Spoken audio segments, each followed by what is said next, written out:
Hey, I'm Captain Eddie in the shop, and I found this beautiful piece of African blackwood about 6 inches long. It must have fallen off a shelf someplace because I would have used this. But had a little water go through here the other day and it was washed out. It's like God speaking to me saying, cut this wood.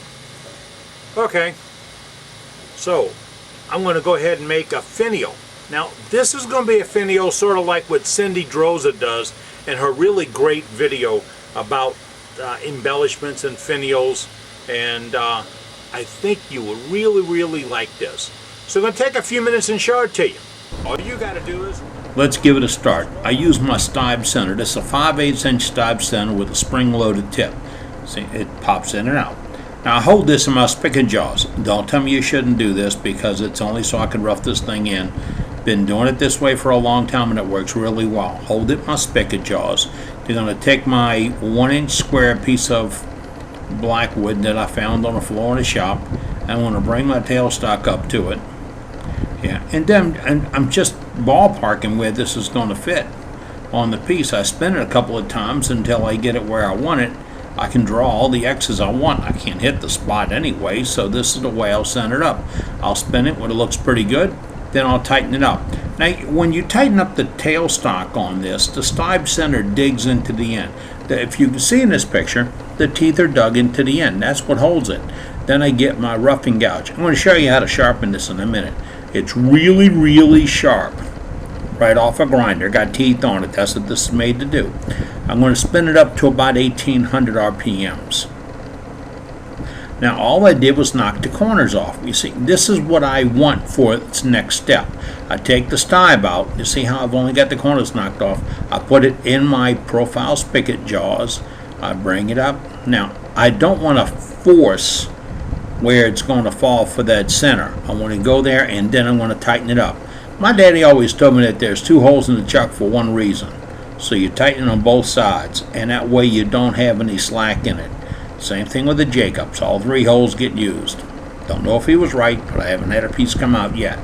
Now I'm going to spin this back up to about 3000 RPMs again.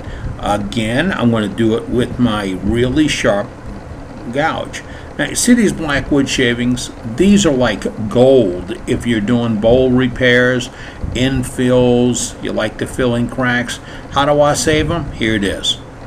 Cut right wax paper. Yep, go to the grocery store, Wood Turner's best resource. Strip off a piece about 19 inches long. Fold the hem on both edges and then slip it up underneath here. I'm going to hold it in place with 2 rare earth magnets. If I can just get them apart, and I'll be able to put them in place. That'll hold this up in place on both ends, and then I'll turn the hems up a little bit, and this is a little catch pouch that's under my blackwood shavings. I'll show you what we're going to do with them later on. Fix the hems, and then let's get to turning. Now we're going to go back to that roughing gouge I was talking about. I just touched it up again. Here we are, and I'm going to knock the corners off and bring down a little bit of a taper. Roughing gouge is great for this. That's what it was made for. Less brisance. How do I sharpen up? Here's my Blackhawk. I've got a mark on my long arm of where I sharpen my roughing gouge. It's just a piece of tape. Switch is broken on a Delta, so I have a bypass switch. Put it on there. 1 roll, 2 rolls. That's enough. Well, I'm just wasting steel here. And that is razor sharp. Right off the grinder. That will tear up some wood and give me a really good surface too. You can make one of these rigs for your grinder. Ask for the tips package and I'll show you how. Now I'm going to go back and I'm going to fine tune this. Now I've got my rest too high. I'm trying to come across here and show off to you a little bit. It's a hero move, and I realize right now I'm not getting the cut I want. I'm too high up on a piece. So just like everybody else, I'm going to move my tool rest while the tool is running. Well, I use 2 hands to do it. And then I'll go back. I'm a little bit below center now, and I'm able to cut. The cutting point is above center. I'm going to knock these edges down and bring it down because this is a good tool for roughing in. I guess that's why it's called the roughing gouge. Then I'm going to go get my double bevel ground fingernail spindle gouge. This is my favorite little thing for doing sweet cuts. Now, I don't use my Blackhawk rig to sharpen this anymore. I do it freehand. And the cuts are made Now you got to see my start cut. I'm almost vertical across the flutes, and then I twist it. But you're not going to understand how this cut is made, because this is a pure D cut. It's not a scrape. And when you see the cut this can make, you'll understand that all these are cuts. If you scrape this, you're going to tear the grain up. You'll be sanding forever, and it will have a different color. Okay, let me see something. Maybe I can change the camera angle. See if you can follow me. Alright, there we go. We're right over top. Now look how vertical that gouge is. It's straight up and down, and when I get to the bottom, I roll it. Coming back the other way. Once I get a cut start, I roll and put the bevel underneath. I can't put a lot of pressure, I'll break this piece off. But see how once I get the cut started, I roll the gouge over to open it up a little bit. This little fingernail gouge is sweet. This is an theAvisera move here. You come on across and you make those little cut. What's real sweet about this is right on the end over here, you'll have all cuts. No sanding, no tears, nothing. Right on the end. Now I'm going to set this to the right dimension that I want. Watch this vertical cut.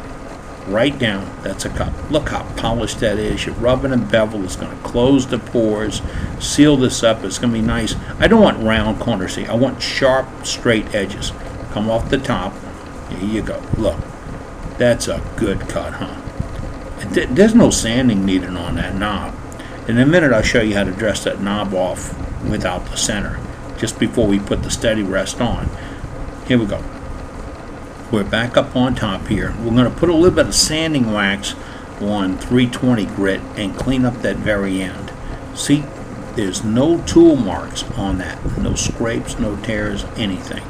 Now let's knock the knob off. I'm going to back the center off a little bit. That's it at the bottom. Then I'm going to reach over the top and I'm going to steady it with my fingers and use my thumb to move the gouge along. Right off the top. Just little, look at the cuts. I don't have to sand this when I get done. It's going to be perfect cut. And I'm going to take my little multi-tool and put 2 or 3 little marks on top just for accent. And I got to go deep enough to get rid of the point where the gouge was. Here I've cleaned up. You can almost see the rings in it. This is the theAvisera Steady Rest. Mine is made to thread onto the one-way because I'm too lazy to turn one of the number 3 spigot on the end of it to fit in my one-way. Alright, so I'll put it on there and I'll leave the Allen wrench in to hold it in place. And then on the drawing I'll give you, this is in tips package, it shows you how to wind the string. What you're doing is just taking and making a string steady out of it. Oh, you got to put a glob of wax on it where it's spinning at. Then I crank it back up, full power. Now, this is, I'm going to change up here a little bit. I'm going to use my fingernail gouge to get some rounds done and stuff. And then I'm going to flip back, get my skew out, and shape up some. This is where it goes to the barbel on the bottom. I've got the basic shape. I don't like that straight going into that piece up there. So here's my skew, real sharp. Now I'm rubbing bevel here. I'm seriously rubbing bevel. If you don't know how to use the skew, that's okay. Learn how to rub the bevel. Put a piece in and use it until you learn. I'm just making contact with the bevel, and then watch the skew action. I twist my wrist to turn it on and turn it off. Just a slight twist of your wrist will help you. Clean up little dead fibers here. I'm going to go back and clean a little bit more. Now these are all cuts. This is going to be really, really sweet. Coming straight down. Now when I got started, I was rubbing bevels as I made contact. And I can sand this with 600 grit. This is going to be sweet. Alright, get all my shapes done, and now I got to put the tendon on the end. I cheat a little bit. This is a 5/16 ignition wrench. Yeah, right out the old toolbox. It's a good gauge. I want to put a 5/16 tenon on the end. Okay? So I'll put the wrench there, and then I cut in just like this my multi-tool until the wrench slips on it. Now I cleaned up the cuts after I've got it done. Now I'm going to take my piece of black kiwi shoe polish that dried out, left the hand open to let it dry out, rub a little kiwi on there, seals the colors, adds to the black, and that's the thing. When I buff it up, it's going to shine like a diamond. I cut almost through to break it off, no hero moves, get the string away, and a little snap from the bottom, and it's off. There you have it. It's a nice clean little finial. Then the EasyWear, the great tip theAvisera gave me. That's where that steady rest came from. Now, if you're going to make one of these and you don't have the project ready, this is my best friend. These little crystal-like containers, because it'll protect it. Drop them in there, close them up, put them up on a shelf, keep them out of harm's way, because you do know that before long you'll break this and you'll be crying. Yeah, we all cry a little bit. Well, buddy Big John in Alabama with the azalea wood turners said, "Hey Ed, take this. It's a tube that some of those Mohawk products came in. That works really good too, or a piece of PVC or whatever, just to keep it from breaking until you need it again. And that size, when you're ready to drill the hole, just take your drill gauge, size it up, figure out what size it is. This one, I believe, spun out just at 5/16, not even medium thick super glue, and it's on. That's it. Great tip from friends. That's what it's all about, guys, getting the tips from the friends. Make one, have fun. Get Cindy Drose's video and take a look at it. The Finial Star, I believe it's called. It's a really great one. Show you how to turn some things. Make your steady rest. That's in my tips package. You write me at this address right here, this one. Write me and say, I want the tips package. I'll send you the instructions on how to make that. Right from theAvisera. That's right. Got it at Aramont with Ellie. Great guy.